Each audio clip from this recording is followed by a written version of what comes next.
بيبدأ فيلمنا مع بيسان هانتر. ده عميل سري عنده قدرات خاصة وبيكون شغال مع جهاز سري بينفذوا مهمات مستحيلة. وبطل الفيلم بدايتنا من جوه غواصة نووية روسية بقالها سنين بتختبر نظام جديد بيستخدم الذكاء الاصطناعي تحديدا في التخفي عن كل أعدائها تحت وفوق البحر.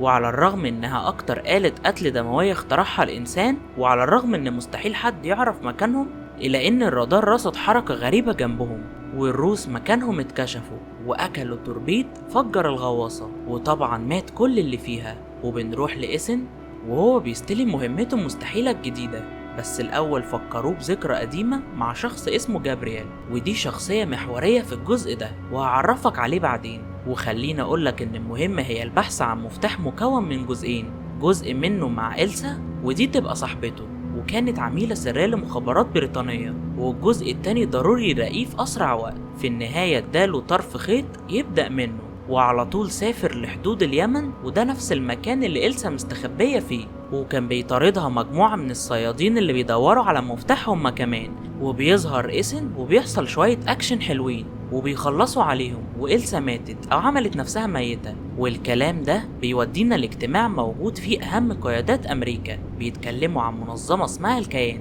وهي أكبر أعدائهم ولسه ما نعرفش مين اللي بيديرها، لكن اللي نعرفه إن منظمة الكيان مسيطرين على معظم الأقمار الصناعية وكل حاجة وأي حاجة تخص الإنترنت على مستوى العالم. طب هتقولي والمفتاح وظيفته إيه؟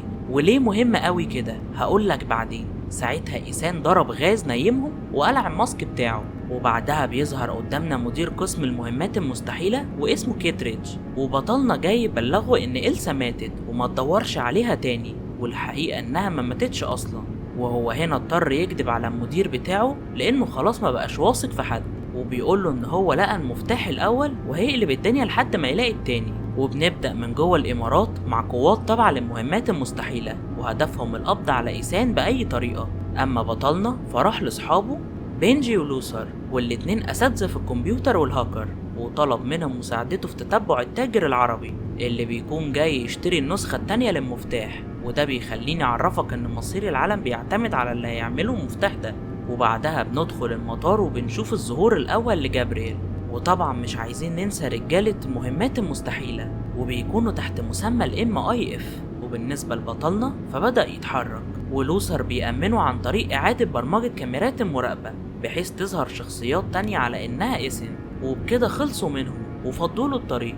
المشكلة إن ظهرت واحدة واتضح إن هي حرامية وسرقت المفتاح، وبيكون اسمها جريس وما بتكونش تابعة لأي منظمة، يعني من الآخر بتسرق لغرض الفلوس وبس. وعلشان كده ملقاش معاها مدخل غير إن هو يعرض عليها فلوس كتير في مقابل إن هي تساعده لرجوع المفتاح.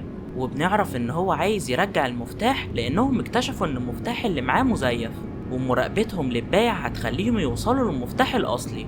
وبتظهر لهم كمان مشكلة غريبة إن هما بيكتشفوا إن في شنطة غريبة في المطار، ومش أي شنطة، لأ دي شنطة فيها قنبلة نووية، وبينجي عمل اللي يقدر عليه علشان يوقفها ولكنه للأسف ما بيعرفش. وبعد كل المعاناة دي اكتشف إن هما بيلعبوا أصلا بفريقنا من البداية، والموضوع كله كان تمثيل في تمثيل. وفي اللحظة دي بيكتشفوا وجود جابرييل فكنسلوا المهمة بالكامل، وبقى ضروري يهربوا بسرعة ما عدا أيسن اللي حاول يوصل لجريس ولكنه طبعا معرفش. وعلى الجانب التاني رئيس جهاز المخابرات الأمريكية بمساعدة رئيس جهاز المهمات المستحيلة استخدموا قمر صناعي قديم في تتبع إيسن وجريس، وعملوا لهم كمين في مكان تواجدهم جوه فندق في إيطاليا، وبالشكل ده قدروا يقبضوا على جريس. وما زلنا في انتظار إيسن كمان.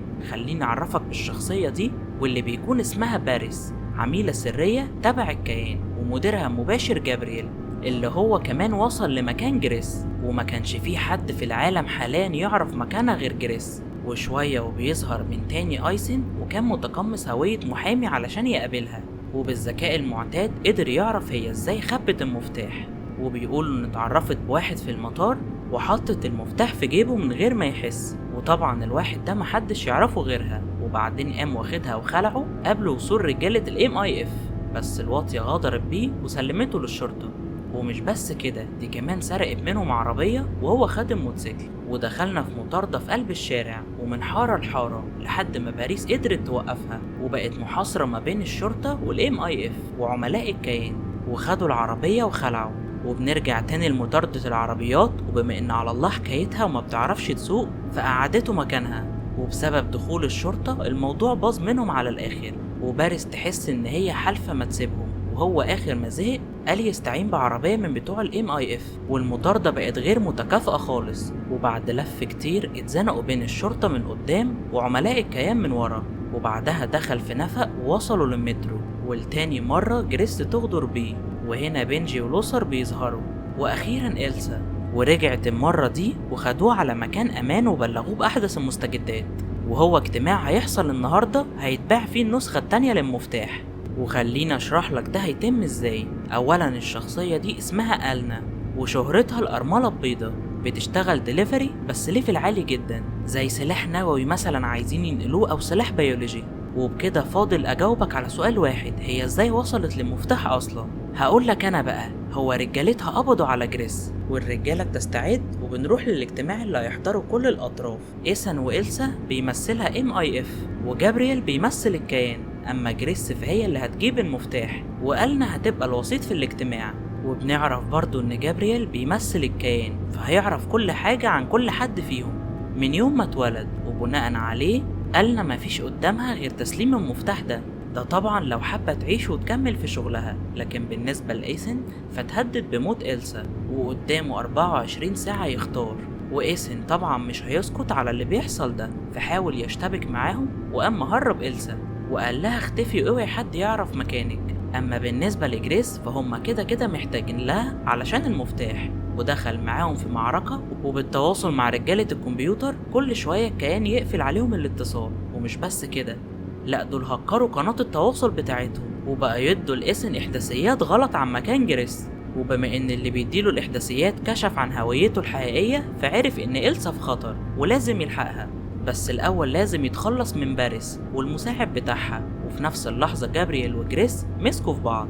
ويا صديقي كده عايز أقولك إن إيثان عمل معاهم الغلط، وفي الآخر انتهى بإنه مرضاش يقتلها، أما جابرييل فقدر يسيطر على جريس، ولكن إلسا ظهرت وقامت عركة بينهم، وبالرغم إنها متدربة على أعلى مستوى بس جابرييل هو الأستاذ برضه، وللأسف قتلها. وهنا إيثان بيظهر بعد فوات الأوان وشاف اللي حصل وزعل عليها جدا، وقرر يجيب حقها مهما حصل، فاستعان بجريس اللي حاسه بالذنب وانها السبب في موت إلسا، ويمكن ده اللي خلاهم يعرضوا عليها تنضم للMI5، وبيكون مطلوب منها ان هم هيصنعوا لها ماسك بشكل ألنا، وهي هتقابله على انها ألنا، وبطلنا المتواضع هياخد دور المساعد بتاعها. وبعد ما الخطة اترسمت في دماغها تمام، لوثر طلب من بطلنا ما يغيرش الخطة مهما حصل، والاتفاق على اننا هناخد المفتاح ونختفي. ولكن بتحصل كارثة، وجهاز تصنيع الماسك بيبوظ وهو بيصنع الماسك بتاع بطلنا، واللي حصل ده معناه انها هتروح لوحدها للمكان اللي هيحصل فيه المقابلة، وهو هيضطر يدخل القطر اللي هيتقابلوا فيه من بره.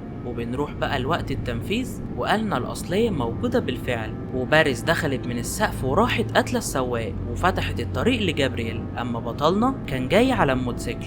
وجوه القطر بنلاحظ رجالة الMI5 موجودين للقبض على إيثان، وبالنسبة لألنا فدخلت أوضتها ترتاح شوية، وهنا جريس بتدخل عليها وبتنيمها وبتسرق المفتاح التاني، وبكده هي نجحت إن هي تتقمص الشخصية، واللي باقي ان هي تروح للمشتري وتتعرف على هويته. والمفاجأة ان هو طلع كاتريدج، وبنفهم ان الحكومة الامريكية مش هتسمح ان السلاح اللي بيفتحه المفتاح يقع في ايد دولة معادية ليهم، علشان كده عرض عليها 100 مليون دولار مقابل المفتاحين، والغريبة ان هي رفضت العرض، بس ده ما يمنعش ان هو اخد المفاتيح. ولو شفنا إيثان هنلاقي حالته تصعب على الكافر، ومش عارف هيوصل ازاي للقطر، وبنجي بيفضل معاه على التليفون وبيقول له يمشي ازاي لحد لما وصل فوق الجبل، وما بقاش فيه حل غير المظلة. وفي اللحظة دي ألنا الحقيقية فاقت والموضوع شكله هيبوظ. وكمان حصل اجتماع بين رئيس المخابرات الأمريكي وجابرييل، وفي الاجتماع الرئيس قال له محدش في العالم ده كله يعرف ايه اللي ورا المفتاح ده غيري،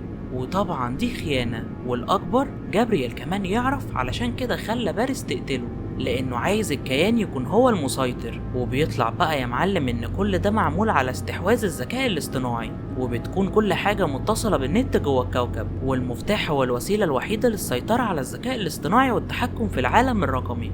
المهم في النهاية بيغدر بباريس هي كمان، وقال إن هي عرفت معلومات ما ينفعش تعرفها ولازم تموت. وساعتها جريس بتحاول توقف القطر، واكتشفت ان كل ادوات التحكم بالقطر متدمرة، وقبل ما رجالة ألنا يقتلوها بطلنا بيظهر أخيرا وبيعمل معاهم الصح، والمفاتيح بتقع في إيد جابرييل، فقال لها حاولي توقفي القطر وهو طلع وراه، ولما خلاص بيكون قرب يخلص عليه بيقوله مش هتقدر تموتني، وده لأني عارف إيه اللي المفتاح بيقدر يعمله، ولكن بيصمم يموته ويموت معاه السر. لكن قوات ال MI5 ظهروا وبهدلوا الدنيا، والتاني راح ناطط في العربية وبيخلع. ومش بس كده، ده حطلهم قنابل على طريق القطر، بس الخبر الحلو ان المفاتيح اصلا معاهم. ولما جابرييل بيكتشف كده بيتجنن، والمشكلة دلوقتي ان هما لازم يرجعوا لاخر القطر والا هيموتوا. اما بطلنا فمهمته فصل اول عربية اللي بتسحبهم، وبكده القطر هيقف، وبيعمل كده فعلا، لكن بتكون السرعة عالية والقطر ما بيقفش، والحل الوحيد ان هما يرجعوا من عربية لعربية لحد لما القطر يقف، وبقوا يحاولوا بكل الطرق ينقذوا نفسهم، وفي الاخر اتزنقوا في عربية فيها ترابيزة، ولو فلتت هتطيرهم بره، وفلتت فعلا، ولكن اعصابه ما كانتش متحملة. واخيرا هنا بتظهر باريس وانقذته زي ما انقذها قبل كده، وبعدها بيجيب المظلة الاخيرة وبيقرروا ينطوا، وبما انها لشخص واحد فبيضطر يسيب جريس للMI5 وينط هو، بس الاول راح لباريس وسألها لو تعرف المفتاح بيفتح ايه، فكان ردها هو اسم الغواصة النووية اللي شفناها في اول الفيلم، وقالت له ان فيها الجهاز المتحكم في الكيان بالكامل. بس كده يا سيدي، وبكده بنكون وصلنا لنهاية الفيلم. ما تنساش لو عجبك الفيلم تعمل لايك وتشترك في القناة وتفعل زر الجرس، وده علشان يوصلك اشعار بكل افلامنا الجديدة. يلا اشوفكوا على خير في فيلم جديد، سلام.